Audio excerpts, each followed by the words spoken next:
Hello, and welcome back to the Zandra the Witch podcast. I am Zandra Sunglin Burns, the witch, and guess what? I have my podcasting pants on.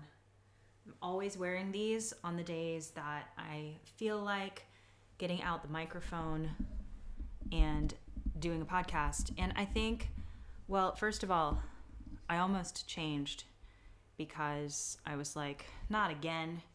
We can't be wearing the same outfit again, but I'm keeping it real. I don't wear this every day, but there does seem to be a correlation between the days that I'm getting dressed and I choose a more expressive garment and the days that I feel like getting out the microphone and recording an episode.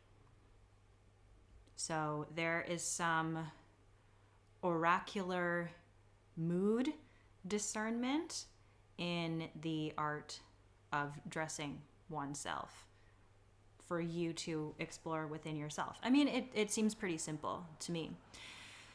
But I am all excited because I've made a decision about the Lord of the Rings circle that I want to share with you. And I also want to talk you through so that it's not confusing because it's really simple.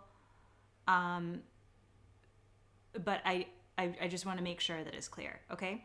So in the beginning, this started as a desire to read Lord of the Rings this year, to read The Hobbit and the full saga of the 3 books that make up the Lord of the Rings. And I just kept asking people around in my life, I was like, hey, do you want to read this with me?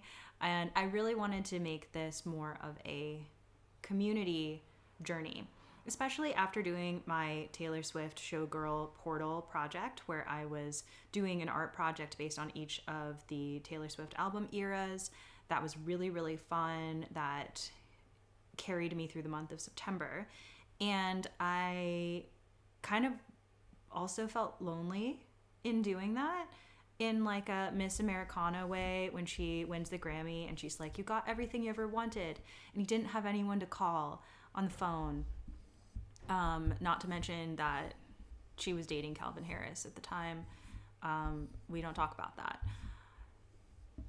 But yeah, so I kind of wanted to be like, it would be more fun if people were joining me in doing this. And if there are people out there who find it, who want to join, but have difficulty getting started or don't know how to apply it to their lives, I can guide you in that. I can do that. And my role in the Lord of the Rings circle is Zandalf, aka Gandalf, but me. You see what I did there? Gandalf with an X equals Zandra.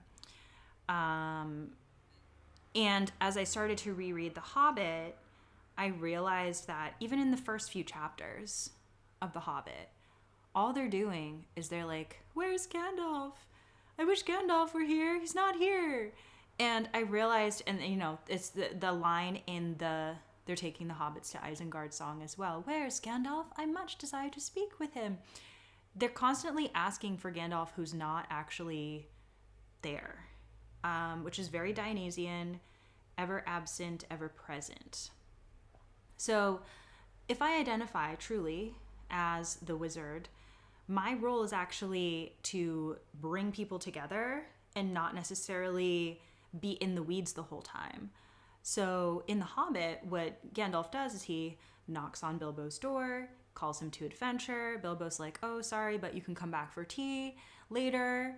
And then Gandalf invites all of his dwarf friends to come over and be fed by Bilbo. And so, are you a dwarf friend?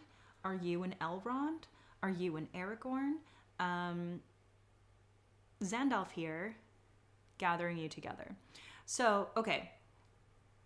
What is, I got a little lost in the chronology. So I wanted to read Lord of the Rings. I wanted to read it in community with you, with other people. And also, I know the power that this story has to activate a a new, deeper level of leadership, of divine leadership, that our world desperately needs more people to actively tap into right now. And so I designed the Leadership Circle, formerly called the Sorcerer Circle, which I've written about the name change on my Substack around this is an example, right, of the kinds of steps we have to take in correcting our mistakes, in accepting responsibility for the words that we use, for the importance of language, and for the importance of decentering ourselves in conversations around sorcery and the impact, that the real world impact that same stigma is having in other parts of the world, particularly in Papua New Guinea at the moment. So these like kind of messy, chaotic ramblings, like the ones that I'm publishing on my Substack, like the one that I'm talking to you about here, are examples of the work that we do. In like, if you feel a deeper sense of calling and purpose and wanting to reclaim that role in your lineage, whatever your lineage may be, in taking responsibility for your role in the revolution, in building beyond this point in how our society runs, not just complaining about how dark things are, but seeing the light and bringing that vision into practice. That's what I want to gather people, some people together to explore more deeply. And so there are these two different paths that kind of intersect. So there's, I want to read Lord of the Rings because it's fun and beautiful and fantastical. And then there's also, I want to do something about the state of the world. I want to, why does it do that? Is that showing up when I am putting in my... Okay, I just did a thumbs up and it did like a bubble, but okay, when I'm talking about the state of the world. But there's also like, I want to follow more of my divine spiritual calling. I want to explore what is divine masculine leadership in an age of distorted patriarchy. That is, of course, connected to Lord of the Rings. And we're not necessarily reading the book through that lens, but by going on these parallel paths of this is what we're reading and engaging in for fun, and this is the purpose that we are sharing as a collective, then those paths will unite and weave together and will create this journey that culminates in bringing the ring to Mordor. And the ring is all about a distortion of power that has been misused for personal interest, out of greed, out of malice. And in order to destroy that power, it has to be handled along the way. It has to be carried. And in the group that is the Fellowship of the Ring within the story, those decisions are made and they support one another on that quest. And so there's like different levels of how far you want to take this. So maybe you're like, I just want to read the book. I'm on board with all of that. I'm kind of busy. I just want to enjoy a cozy reading experience. We're there for you for that now because I've kind of rearranged things. So if that is you and you want to read from the comfort of your hobbit hole, you're welcome to populate our Middle Earth in that way. And all you have to do is register on a simple form, and I will invite you to our online free fellowship community where you get your own Hobbit Hole page. You can update us on your reading progress. You can post your favorite passages or your musings or your whatever pictures of potatoes is what I've put on mine. I just put mine together, as well as the Korean mountainscape, because that's what the song from The Hobbit that the dwarves sing about their own wealth in the mountains, their like livelihood. That reminded me of the Korean mountain spirit. So that's on my slide. And by the way, this is on Google Slides. This is a tool that I like to use with my friends to do moon art and set our intentions for the cycles ahead. We've been doing this for years now. And so I'm making a Lord of the Rings themed one, and that is open to everybody who wants to join. And then if you want to go more deeper with the experience and attend these magical sacred circles that I'm hosting once a month, you can now do that. You can join us at any point, although there is a slight discount for enrolling in the entire journey from January 24th, which is our first meeting, and there will be 9 of them. So you can find the reading calendar and all the information on the LOTR Leadership Circle page, including the registration link. And okay, so what I've decided to do, going back to the like, where's Gandalf? Gandalf's not here chat. Originally, I had made this into a much more involved thing where I was like, this is a leadership circle that has an ongoing voice chat, so you can pop in anytime with your questions, and there'll be one-on-one calls. And the more I thought about it, the more I was like, that actually isn't really best suited to my leadership style. And I don't know about you, but sometimes I join programs and I feel like I'm not getting the full experience from it because I'm not interested in all of the different components that are included, or it's just like too much of my attention would be if I were to like do everything. And so for this, I thought I'd keep it simple, keep it safe. We're just focusing on these magic potent gatherings, and we're focusing on the reading. So like, what is this actually about? It's about enjoying reading Lord of the Rings together in community. And for those who want to take it more deeply, I'm trusting that all of the magic that needs to happen and all of the wisdom that needs to be unwound can happen within those circles, which we're having every month. So does that make sense? Let me know if you have any questions. You can leave a comment. You can email me, zandrathewitch@gmail.com. And yeah, I'm really excited. This is important. Okay. This is like a secret dream that I've had in the back of my mind that I need to just speak out loud. So we're having a Hobbit Day celebration to close this all off, because we start in January. No reading in January is due, but you can read ahead. You can get behind whatever you want. More on that in a moment. We start in January, and then The Hobbit is February, and then it's 2 months per big book. And then in September, we'll have our closing session. And then the following week, we are having a Hobbit Day celebration where we'll go up Arthur's Seat here in Edinburgh on a walk, and then we'll go to a pub and have Hobbit revelry together in person. This is something I've wanted to do, just the party part. This is something I've wanted to do for years. I've had this vision of like, what if we all like wore our cloaks and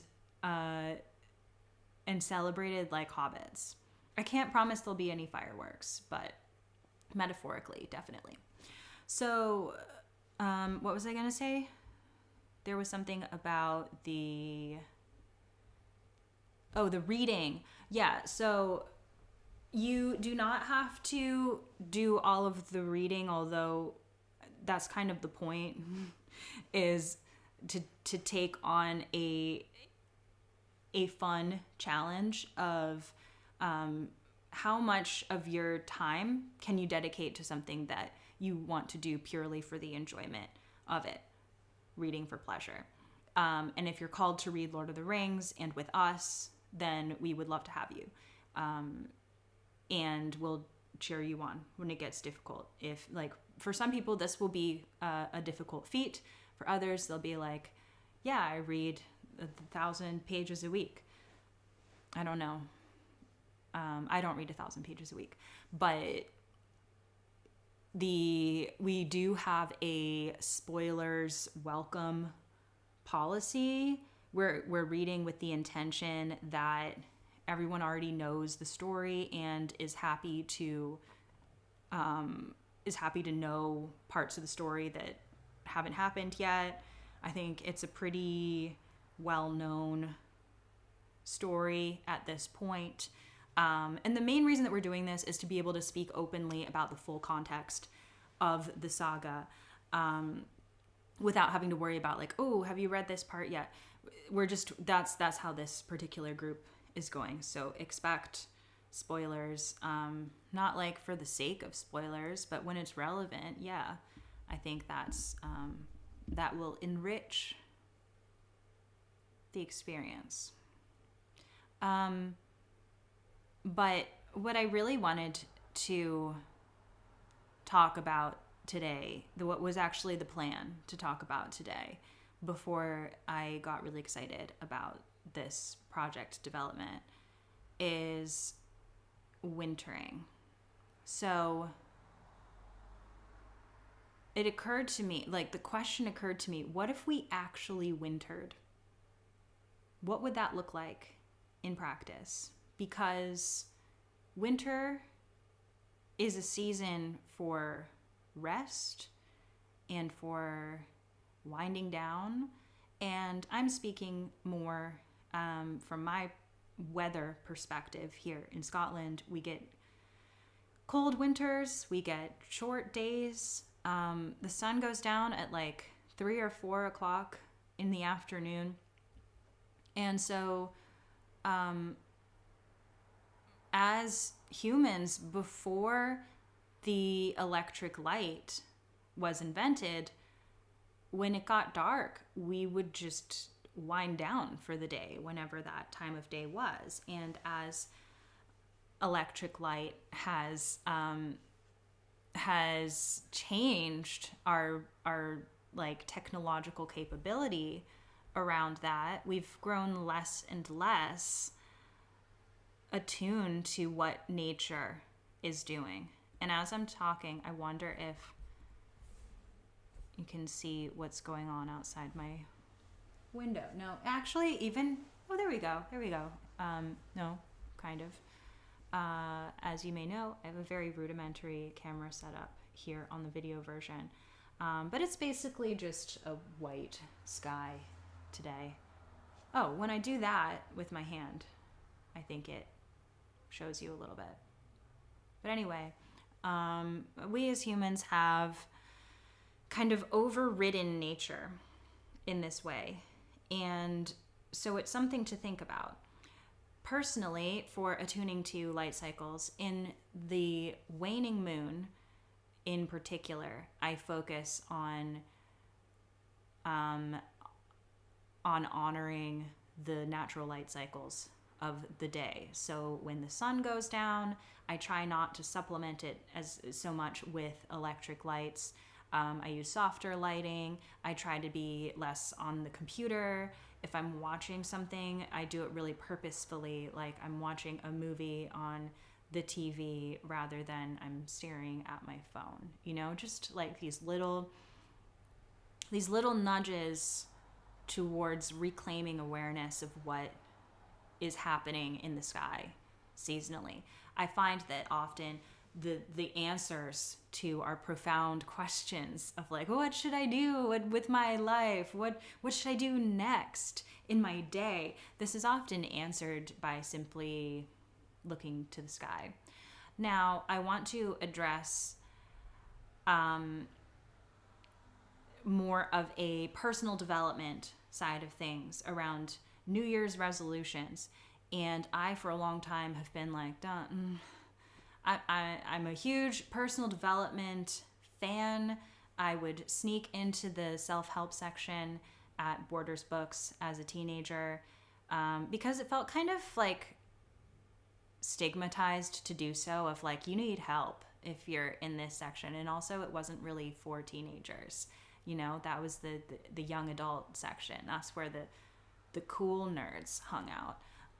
But I really love self-help, you guys, and I'm still like that. I'm still a bit of a tech bro cosplayer, especially at airports. I like to go to that section at the airport that's like leadership skills. And it's really good stuff, you guys. I read the Harvard Business School's book on resilience that had some essays. They might have been speeches about the concept of resilience. And I learned a lot, okay? Like, I know personal development and this kind of Capricorn energy of masculinity, of like improvement, can be distorted and can be used for like promoting grind culture. But if we're tuning into like true Capricornian energy, which I'm acquainted with as a Cap stellium, Capricorn moon, it's more about strategy than the hustle of the do. Okay, so something that I'm pleased to hear is that as astrology gets more and more popular and mainstream, there's more of a collective understanding of actually astrologically, January 1st is a terrible time to set New Year's resolutions.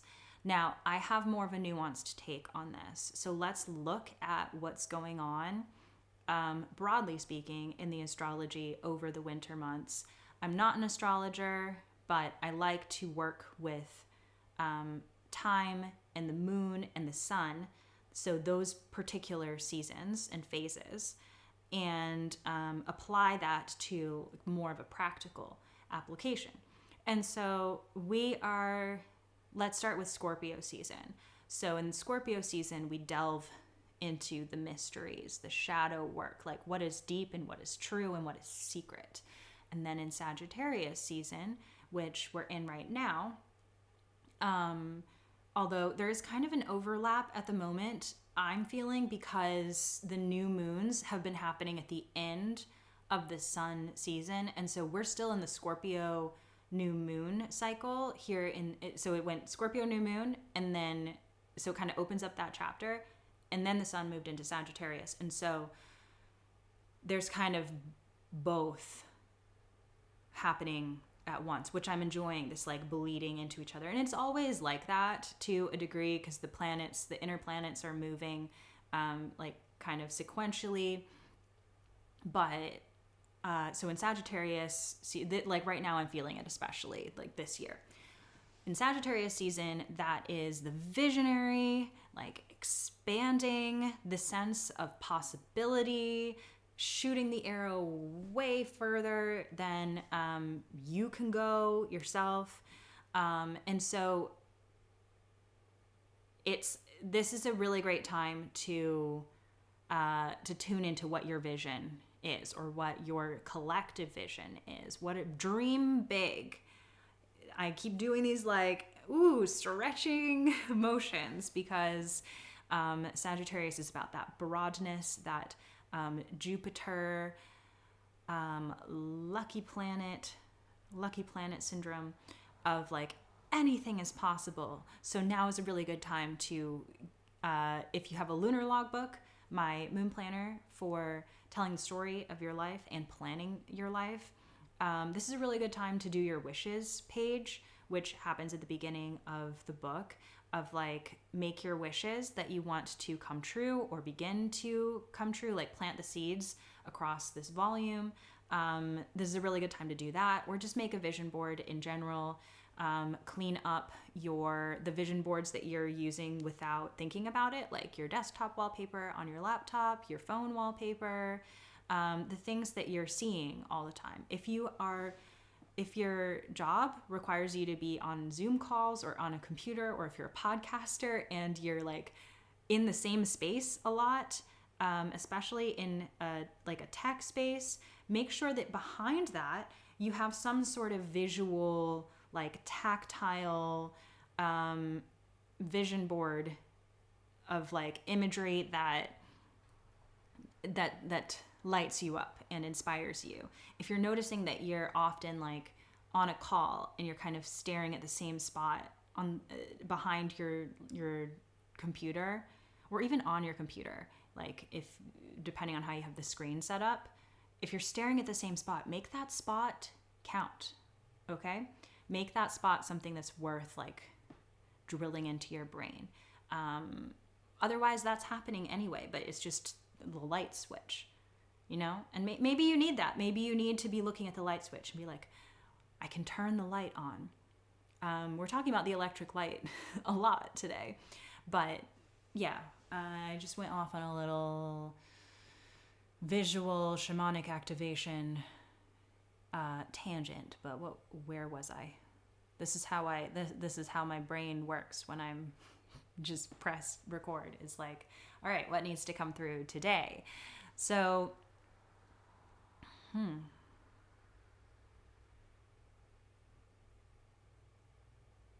Oh, Sagittarius. We're in Sagittarius season. So Sagittarius is those visions.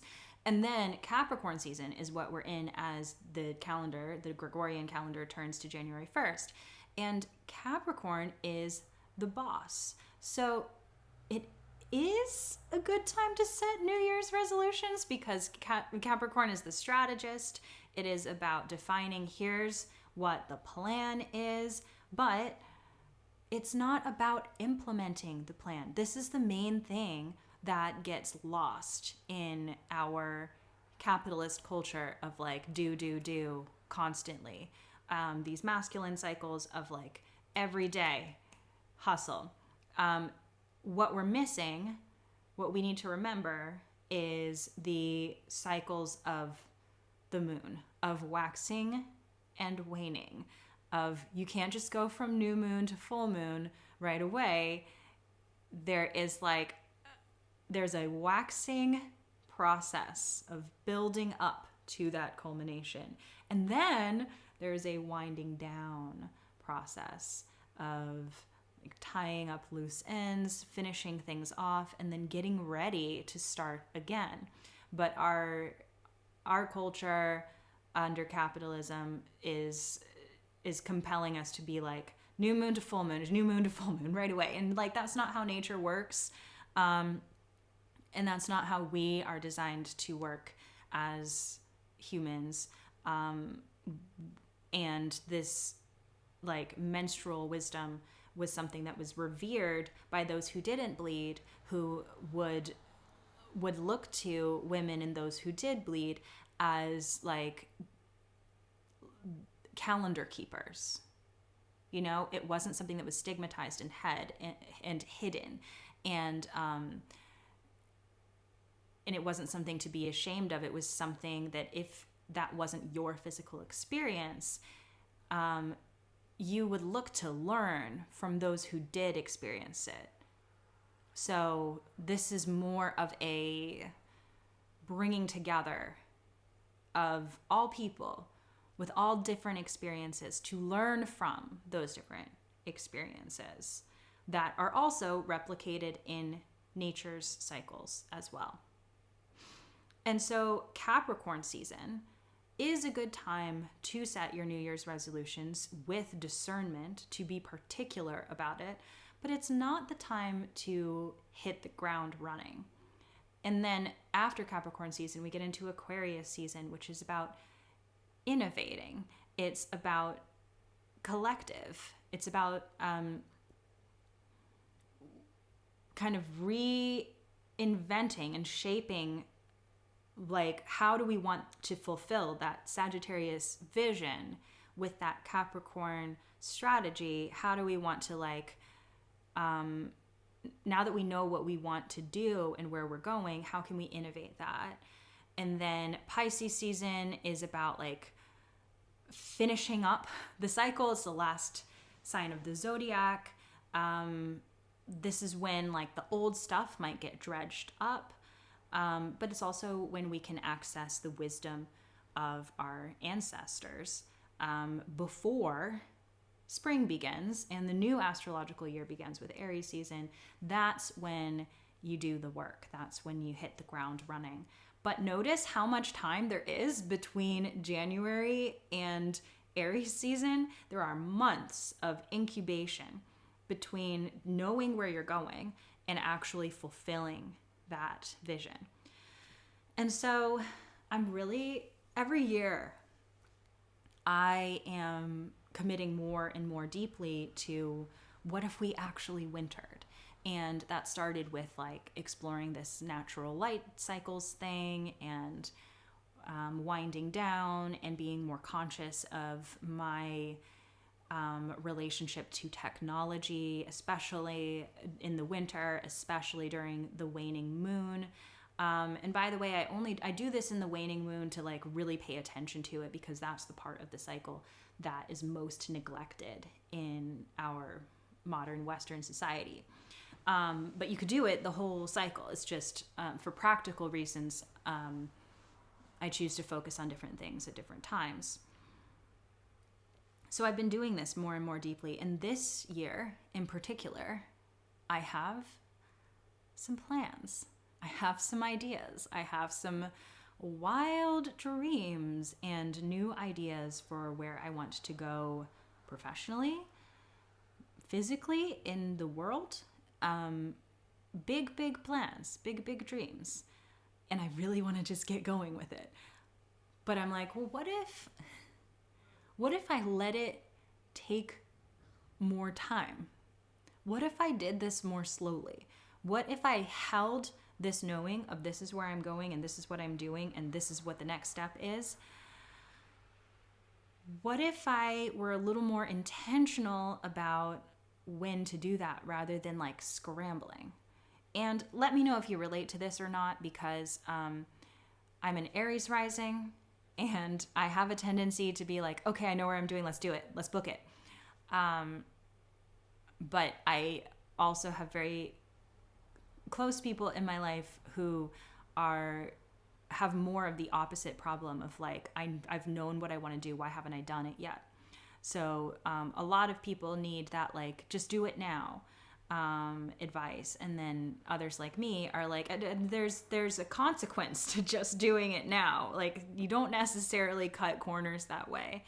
And so I personally am learning more of the, what if I let this mull for longer? What if I let this simmer for longer? What if I trusted that I can't always jump timelines with this? What if I were a little more in service to divine timing and truly listen to that rather than the ego of like, but I want to do it now. I want this now. So that's where I'm at. I hope that like diary of my thought process was valuable to you in some way, even if you just took one little lesson away from this, or one little spark of inspiration from my experience. I hope that has opened something up for you. If it has, please leave me a comment and let me know what that was, so that I know what kinds of things are most valuable and useful to you, that I can extract from my own story. So once again, thank you for being here. If you're here all the way at the end, then wow, I'm delighted. And if you'd like to join our fellowship and our Lord of the Rings Leadership Circle, I will leave the links to do that. I just realized I'd been putting up the wrong link, you guys. There was a typo in the link, so I've gone back and I've changed them all. But there it is. Tested now and ready to be discovered. So until next time, I want a better send off than just like, all right, guys, I'll see you later. Thank you for being here. I will see you in the next edition of the Cozy's Under the Witch podcast. Farewell.